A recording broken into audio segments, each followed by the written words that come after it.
నేడు క్రైస్తవ లోకంలో ఉన్న నాయకుల్లో చాలామంది దేవుని ప్రజలను సరైన మార్గంలో నడిపించేంత దృఢంగా లేరు.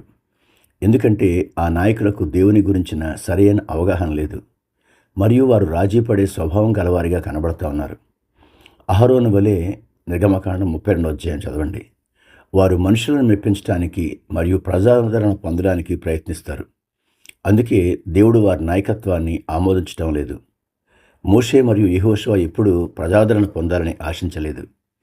అహరోనుకు మోషే యెహోషువలకు మధ్య ఉన్న వ్యత్యాసాన్ని మీరు బైబిల్ ఆధారంగా పోల్చి చూస్తే చాలా వ్యత్యాసం మనకు కనబడుతుంది.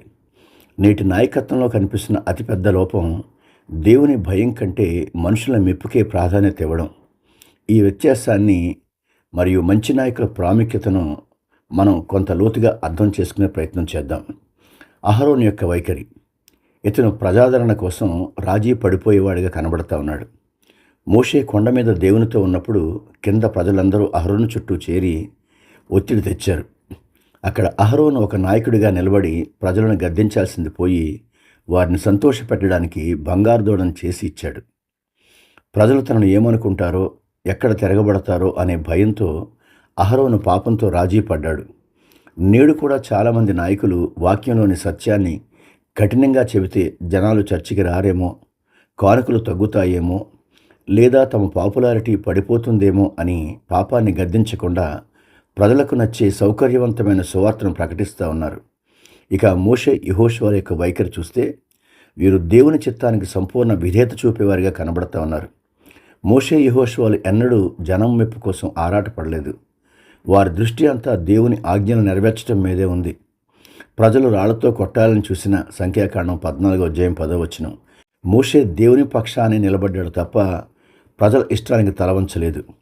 యెహోషువ తన జీవితాంతం ఒకటే నినాదంతో బ్రతికాడు, మీరు ఎవరినైనా సేవించండి, అయితే నేను నా ఇంటివారు మాత్రం యెహోవానే సేవిస్తాము అంటూ సమాజం అంతా ఒకవైపు వెళ్తున్నా తాను మాత్రం దేవుని వైపే ఉంటానని ధైర్యంగా ప్రకటించాడు. ఆత్మీయ నాయకునికి, లోక సంబంధమైన నాయకునికి మధ్యుండే వ్యత్యాసాలు కొన్ని చూద్దాం.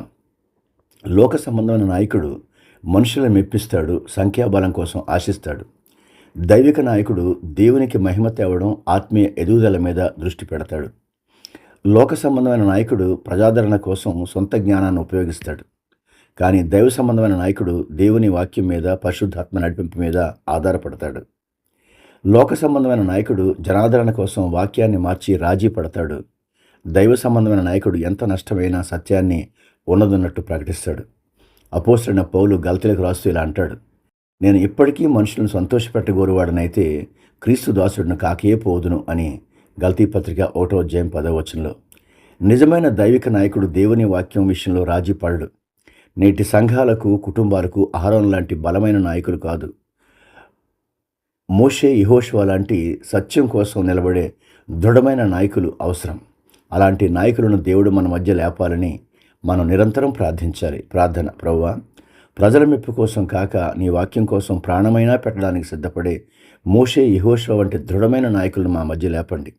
అహరోను వలె మనుషుల ఒత్తిడికిలోనే పాపానికి రాజీ పడే బలహీనమైన మనస్తత్వాన్ని మా నాయకుల నుండి దూరం చేయండి. యేసు నామములో ప్రార్థిస్తున్నాం తండ్రి, ఆమేన్. దేవుడు మిమ్మల్ని దీవించునుగాక.